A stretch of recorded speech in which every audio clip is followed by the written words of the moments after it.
എമ്പുരാൻ സിനിമയിലെ ഗുജറാത്ത് കലാപ ഭാഗമാണല്ലോ വലിയ ചർച്ചയായിരിക്കുന്നത്. അത് സംഘപരിവാറിനെ, RSSനെ, BJP ഒക്കെ വല്ലാതെ പൊള്ളിച്ചിരിക്കുകയാണല്ലോ. ഏതായാലും സംഘപരിവാറിന്റെ വലിയ ഭീഷണി, ഒപ്പം തന്നെ RSSന്റെ ഒക്കെ ലേഖനങ്ങൾ ഭീഷണി രൂപത്തിൽ അതിനെതിരെ വരുന്നു. ഒടുവിൽ ആ സിനിമ റീസെൻസറിങ് നടത്തേണ്ട അവസ്ഥയിലേക്ക് അതിൻ്റെ അണിയറ പ്രവർത്തകർ എത്തുന്ന ഒരു സാഹചര്യം. പക്ഷേ നിങ്ങൾ എത്രയൊക്കെ റീസെൻസറിങ് നടത്തിയാലും, എത്രയൊക്കെ കട്ടുകൾ നടത്തിയാലും എന്തായിരുന്നു വസ്തുതയെന്ന് ലോകം മുഴുവൻ ആ സിനിമയിലൂടെ ഒരിക്കൽ കൂടി ഓർമ്മപ്പെടുത്തിയിരിക്കുന്നു എന്നതാണ് ഏറ്റവും പ്രധാനപ്പെട്ട കാര്യം. ഇനി എത്ര കട്ടുകൾ ചെയ്താലും അതിൻ്റെ ഓർമ്മകൾ മനുഷ്യരിൽ നിന്ന് വിട്ടുപോകില്ല. കാരണം നമ്മുടെ സഹോദരങ്ങളാണ് ഗുജറാത്തിൻ്റെ തെരുവുകളിൽ അന്ന് മരിച്ചു വീണത്. അതിൻ്റെ പുറകിലെ അണിയറ കഥകളൊക്കെ ഈ നാട്ടിലെ എല്ലാവർക്കും അറിയാവുന്നതായിരുന്നു. പക്ഷേ എമ്പുരാൻ പോലൊരു വലിയ കൊമേഴ്ഷ്യൽ സിനിമയിൽ അതിൻ്റെ വസ്തുത തുറന്നു കാണിച്ചപ്പോൾ അത് വീണ്ടും മനുഷ്യരുടെ ഓർമ്മകളിലേക്ക് എത്തുകയായിരുന്നു. വീണ്ടും പഴയ കാലത്തിലേക്ക്, പണ്ട് എന്തൊക്കെയാണ് നിങ്ങൾ ചെയ്തു വച്ചത് എന്നതടക്കം ഇന്ന് വീണ്ടും ചർച്ചയാവുകയാണ്. മറക്കാൻ വല്ലാതെ പ്രേരിപ്പിച്ചിരുന്ന സംഘപരിവാർ മറക്കാൻ പ്രേരിപ്പിക്കുകയായിരുന്നു. ഗുജറാത്ത് കലാപത്തെ മറക്കാനുള്ള, അല്ലെങ്കിൽ അത് മറവിയിലേക്ക് കൊണ്ടുപോകാനുള്ള വലിയ ശ്രമങ്ങൾ സംഘപരിവാറിൻ്റെ ഭാഗത്തു നിന്ന് നടക്കുന്നൊരു കാലമാണ്. അങ്ങനെ ഒരു സംഭവമേ ഉണ്ടായിട്ടില്ല എന്ന ചരിത്രം നിർമ്മിക്കാൻ ശ്രമിക്കുകയായിരുന്നു അവർ. അതിനിടയിലാണ് ഈ സിനിമ ഇടിവെട്ടായി അവരുടെ ഭാഗത്തേക്ക് എത്തിയത്. ഏതായാലും റീസെൻസറിങ് കഴിഞ്ഞ സിനിമ ചൊവ്വാഴ്ച തിയേറ്ററുകളിൽ എത്തുമെന്നാണ് ഇപ്പോൾ മനസ്സിലാക്കാൻ കഴിയുന്നത്. സിനിമയ്ക്കെതിരെയുള്ള വലിയ രീതിയിലുള്ള സൈബർ അറ്റാക്ക് തുടരുന്നു. റീ എഡിറ്റിന് മുൻപേ സിനിമ കാണുവാനുള്ള തിരക്കിലാണിപ്പോൾ സിനിമാ പ്രേമികൾ. അമൽനാഥ് പാടിച്ചാൽ കൊച്ചിയിൽ നിന്ന് വാർത്തയുടെ വിവരങ്ങളുമായി ഒരിക്കൽ കൂടി നമ്മളോടൊപ്പം ചേരുകയാണ്. ഈ വാർത്തയിൽ പറഞ്ഞത് വളരെ ശരിയാണ്. ഇപ്പോൾ ആ സിനിമയുടെ ടിക്കറ്റുകൾ ഒരിടത്തും കിട്ടാനില്ല എന്നതാണ് അവസ്ഥ. കാരണം റീ എഡിറ്റിംഗ് നടക്കുന്നതിന് മുൻപ് ആ സിനിമ കാണാനുള്ള തിരക്കിലാണ്. എന്താണ് ആ സിനിമയിൽ ഗുജറാത്ത് കലാപത്തെക്കുറിച്ച് പറഞ്ഞിരിക്കുന്നത് എന്നറിയാനുള്ള തിരക്കിലാണ് മലയാളത്തിൻ്റെ പ്രേക്ഷക സമൂഹം. അമൽ, ഏതായാലും സംഘപരിവാറിൻ്റെ ഭീഷണിക്ക് വഴങ്ങി ഒടുവിൽ റീസെൻസറിങ് നടത്തുകയാണ്, റീ എഡിറ്റ് നടത്തുകയാണ് ആ സിനിമ. ചൊവ്വാഴ്ച പുതിയ ഭാഗം തിയേറ്ററുകളിലേക്ക് എത്തുമെന്നാണ് മനസ്സിലാക്കാൻ കഴിയുന്നത്. പക്ഷേ രസകരമായ വസ്തുത അതല്ല. പുതിയ ഭാഗം വരുന്നതിന് മുൻപ് ആ സിനിമ അതിൻ്റെ ഒറിജിനൽ രൂപത്തിൽ കാണാനുള്ള തിരക്കിലാണ് ഇപ്പോൾ സിനിമാ പ്രേമികൾ. വലിയ തോതിൽ തിയേറ്ററുകളിലേക്ക് ആളുകൾ എത്തുന്നു എന്നാണ് മനസ്സിലാക്കാൻ കഴിയുന്നത്.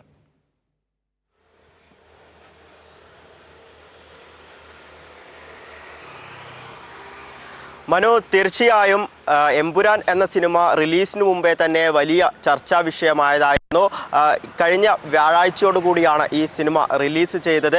ആദ്യ 2 ദിവസം, അതായത് 48 മണിക്കൂറിനുള്ളിൽ തന്നെ 100 കോടി ക്ലബിലെത്തിയിരുന്നു. പിന്നീട് വിവാദങ്ങളുടെ ഭാഗമാവുന്നത് കൂടിയാണ് നമുക്ക് കാണുവാൻ വേണ്ടി സാധിച്ചിരുന്നത്. ഈ സിനിമയ്ക്കെതിരെ വലിയ രീതിയിലുള്ള വിമർശനങ്ങളുമായി RSSും BJPയും രംഗത്ത് വരുന്നു.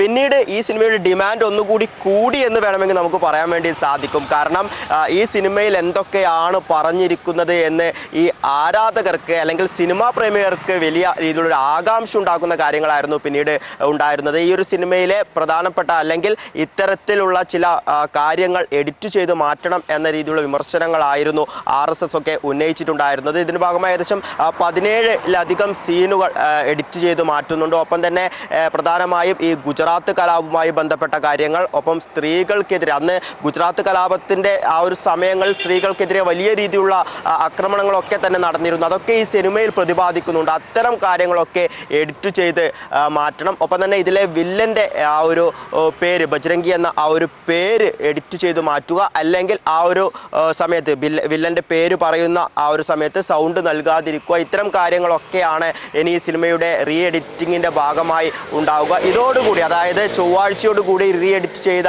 ആ ഒരു വേർഷൻ തിയേറ്ററുകളിൽ എത്തുമെന്നാണ് മനസ്സിലാക്കുന്നത്. അതിനു മുന്നേ ഇന്ന് ഞായറാഴ്ച, ഇന്നും നാളെയുമായി ആ സിനിമ മൊത്തത്തിൽ എഡിറ്റ് ചെയ്യുന്നതിന് മുന്നേ മൊത്തത്തിൽ അതൊന്ന് കാണണമെന്ന് സിനിമാ പ്രേമികൾക്ക് വലിയൊരു ആഗ്രഹം. അതിൻ്റെ ഭാഗമായി വലിയ തിരക്കുകൾ തന്നെയാണ് നിലവിലുള്ളത്. തിയേറ്ററുകളിലൊക്കെ സീറ്റുകളൊക്കെ തന്നെ ഫില്ലായിരിക്കുന്ന ഒരു സാഹചര്യം. ഇപ്പോൾ ബുക്ക് മൈ ഷോ പോലുള്ള ആപ്പുകളൊക്കെ എടുത്ത് നോക്കുകയാണെങ്കിൽ അതിൻ്റെ ഒരു പാറ്റേൺ പരിശോധിക്കുകയാണെങ്കിൽ അത് നമുക്ക് മനസ്സിലാക്കാൻ വേണ്ടി സാധിക്കും. തിയേറ്ററുകളിൽ ടിക്കറ്റുകൾ ലഭിക്കാത്ത ഒരു സാഹചര്യം കൂടിയാണ്. അതേസമയം തന്നെ ഈ ഒരു വിമർശനങ്ങളെ കൂടി ഒന്ന് പറഞ്ഞു പോകേണ്ടിയിരിക്കുന്നു. കാരണം ഈ ഒരു RSSന്റെ മുഖമാസികയായ ഓർഗനൈസറിലടക്കം വലിയ രീതിയിലുള്ള വിമർശനങ്ങൾ വരുന്നു. അതിൽ പ്രധാനമായും സൂചിപ്പിച്ചിരിക്കുന്നത് ഇന്ത്യ വിരുദ്ധമായ കാര്യങ്ങളാണ് ഇതിൽ പറഞ്ഞിരിക്കുന്നത്. വിശ്വാസികൾക്ക്, അല്ലെങ്കിൽ ഹൈന്ദവർക്കെതിരായ കാര്യങ്ങളാണ് ഈ ഒരു സിനിമയിൽ സൂചിപ്പിക്കുന്നത് എന്ന രീതിയിലുള്ള വലിയ രീതിയിലുള്ള വിമർശനങ്ങളായിരുന്നു RSS അടക്കം നടത്തിയിട്ടുണ്ടായിരുന്നു. പക്ഷേ അവിടെ വസ്തുതകളെ, അല്ലെങ്കിൽ ചരിത്രത്തെയാണ് അവിടെ പ്രതിപാദിക്കുന്നത് എന്ന കാര്യം ആരും തന്നെ ഓർക്കുന്നില്ല എന്നത് വലിയ ഒരു കാര്യമാണ്. അതായത് ഗുജറാത്ത് കലാപം പ്രശ്നമുണ്ട് അമൽ. അതായത് അമലിന്റെ ഓർമ്മയിലുണ്ടാകും, കുറച്ച് നാളുകൾക്ക് മുൻപ് കേരള സ്റ്റോറി എന്ന് പറയുന്ന ഒരു മൂന്നാംകിട ചവർ സിനിമ ഇറങ്ങിയിരുന്നു. നമ്മുടെ നാടിനെ അപമാനിക്കുന്ന തരത്തിൽ, നമ്മുടെ നാടിനെ മോശപ്പെടുത്തുന്ന തരത്തിൽ ഒരു ചവർ സിനിമ വന്നിരുന്നു. അന്ന് ആ സിനിമയ്ക്ക് പിന്തുണ പ്രഖ്യാപിച്ചവരാണ് ഇപ്പോൾ എമ്പുരാനെതിരെ ഈ വലിയ ആക്ഷേപവുമായി രംഗത്തിറങ്ങിയിരിക്കുന്നത്. നോക്കൂ, ആ സിനിമ നികുതി ഇളവ് നൽകി പ്രദർശിപ്പിച്ച സംസ്ഥാനങ്ങൾ വരെ നമ്മുടെ രാജ്യത്തുണ്ട് എന്ന് അമലിന് ഓർമ്മ വേണം. അന്ന് പൊള്ളാത്ത ഈ കാര്യങ്ങളാണ് ഇപ്പോൾ സംഘപരിവാറിന് കൊള്ളുന്നത്. അപ്പോൾ നമ്മൾ മനസ്സിലാക്കേണ്ടത് എന്താണ്? ചരിത്രം അവരെ വല്ലാതെ ഭയപ്പെടുത്തുന്നുണ്ട്. ആ ചരിത്രം ഇനിയും ആരുടെയെങ്കിലും മുൻപിലേക്ക് എത്തിയാൽ തങ്ങളുടെ കപടമുഖം തുറന്നു കാട്ടപ്പെടും എന്ന വല്ലാത്ത ഭയം സംഘപരിവാറിനുണ്ട്. അതാണ് എമ്പുരാൻ സിനിമയ്ക്കെതിരായ ഈ അസഹിഷ്ണുതയിൽ കാണാൻ കഴിയുന്നത്. അതല്ലെങ്കിൽ പിന്നെ കേരള സ്റ്റോറിക്ക് ഇല്ലാത്ത റീസൺസ് ഇറങ്ങി എന്തിനാണ് എമ്പുരാന്?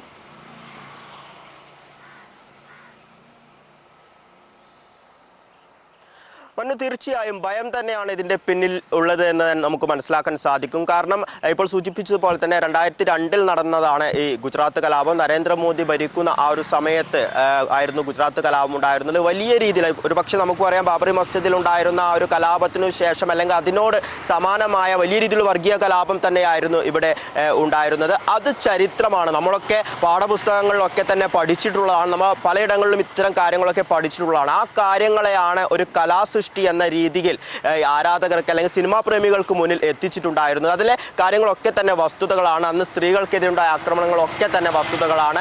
അത്തരം വസ്തുതകളെ മറച്ചു വെച്ചുകൊണ്ട് അതൊന്നും ആരും ഓർക്കാൻ പാടില്ല. പണ്ട് നടന്ന ആ കാര്യങ്ങൾ, അത്തരത്തിലുള്ള വർഗീയ കലാപം, RSSന്റെ നേതൃത്വത്തിലുണ്ടായിരുന്ന ആ ഒരു വർഗീയ കലാപം ഒന്നും ജനങ്ങളിലേക്ക് എത്താൻ വേണ്ടി പാടില്ല എന്ന ഒരൊറ്റ ഉദ്ദേശ ലക്ഷ്യത്തോടു കൂടി അല്ലെങ്കിൽ ഒരു ഭയത്തോടു കൂടിയാണ് ഇത്തരത്തിൽ ആ ഒരു സിനിമയിലെ ഇത്തരം രംഗങ്ങൾ എഡിറ്റ് ചെയ്ത് മാറ്റണമെന്ന രീതിയിൽ വലിയ വിമർശനങ്ങൾ ഉണ്ടാകുന്നത്. കേന്ദ്ര സർക്കാരിൻ്റെ ഭാഗത്തു നിന്നടക്കം വലിയ രീതിയിലുള്ള സമ്മർദ്ദം ഉണ്ടാകുന്ന ഒരു സാഹചര്യം കൂടിയാണ് എന്ന് പറയേണ്ടിയിരിക്കുന്നു. പ്രത്യേകിച്ച് ഓൾ ഇന്ത്യയിൽ, അതിനപ്പുറം ലോകത്തെമ്പാടും ഈ സിനിമ റിലീസ് ചെയ്ത ഒരു സാഹചര്യമായിരുന്നു. പ്രത്യേകിച്ച് ഉത്തരേന്ത്യയിലൊക്കെ തന്നെയും ഈ സിനിമ തിയേറ്ററുകളിൽ ഓടുന്ന ആ ഒരു സാഹചര്യത്തിൽ വലിയ രീതിയിലുള്ള വിമർശനങ്ങൾ ഈ ഒരു സിനിമയുടെ ഭാഗമായി ഉണ്ടാകുന്നു. ഇതിൻ്റെ ഒക്കെ അടിസ്ഥാനത്തിലാണ് നിലവിൽ ആ ഒരു പ്രശ്നം പരിഹരിക്കുക എന്ന ഒരു ഉദ്ദേശത്തോടു കൂടിയാണ് നിലവിൽ ഇതിലെ ഇത്തരത്തിലുള്ള 17ലധികം രംഗങ്ങൾ കട്ട് ചെയ്ത് എഡിറ്റ് ചെയ്ത് വീണ്ടും ചൊവ്വാഴ്ചയോടുകൂടി തിയേറ്ററിൽ എത്തുവാനുള്ള ഒരു തീരുമാനത്തിലേക്ക് എത്തിയിട്ടുണ്ടായിരുന്നത്. ഒരു പക്ഷേ ഒരു കലയെ നശിപ്പിക്കുന്ന രീതി എന്ന് നമുക്ക് പറയുവാൻ വേണ്ടി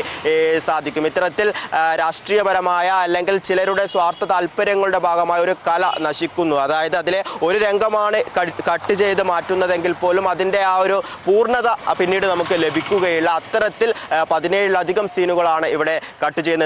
എന്തു തന്നെ ആയാലും ഇത്തരത്തിൽ ആ ഒരു വിവാദത്തിലേക്ക് RSSും ഒപ്പം തന്നെ BJPയും ഒക്കെ ഈ ഒരു സിനിമയെ എത്തിച്ചതോടുകൂടി ഒരു പക്ഷേ ഈ സിനിമയുടെ ഡിമാൻഡ് ഒന്നുകൂടി കൂടി എന്ന് തന്നെയാണ് നിലവിൽ മനസ്സിലാക്കുന്നത്. അത്തരത്തിൽ വലിയ രീതിയിലുള്ള ഒരു തിരക്ക് നിലവിൽ തിയേറ്ററുകൾ അനുഭവപ്പെടുന്നതായി നിലവിൽ മനസ്സിലാക്കുവാനും സാധിക്കുന്നുണ്ട്. മനോ, ശരി, ഏതായാലും ആ സിനിമ റീ എഡിറ്റ് ചെയ്യുന്നതിന് മുൻപ് കാണാനുള്ള തിരക്കിലാണ് ഇപ്പോൾ എല്ലാ മലയാളികളും.